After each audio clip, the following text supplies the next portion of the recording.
আসসালামু আলাইকুম viewers, welcome to my channel Sumaniya's world. আশা করি সবাই ভালো আছেন।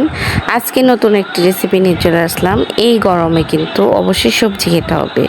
তো আজকে মসুরের ডাল দিয়ে আমি ঢেঁড়স রেসিপি করে দেখাবো। তো এটা কিন্তু গরমে খেলে অবশ্যই আপনারা অবশ্যই স্বস্তি পাবেন। তো ভাবলাম এই রেসিপিটা বানিয়ে আজকে দেখাই। তো যেহেতু প্রতিদিন গরু মাংস খেতে খেতে কোরবানিদের সময় সবাই একটু অস্থির অস্থির ভাব, তো আপনারা কিন্তু চাইলে এভাবে করে আপনারা মাখিয়ে নিয়ে ডাল দিয়ে এই রেসিপিটা করতে পারেন। এটা কিন্তু হাতে মাখা রেসিপি।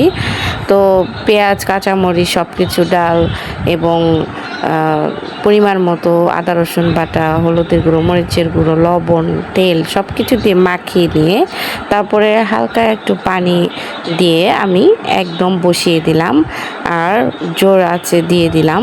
তো একদম হয়ে গেল, দেখুন কত সুন্দর মাখা মাখা ঢেঁড়স বা ভেন্ডি যাই বলেন না কেন, ভেন্ডির তরকারি, ডাল দিয়ে ঢেঁড়সের তরকারি।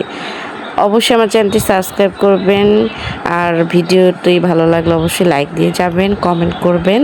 ধন্যবাদ সবাইকে।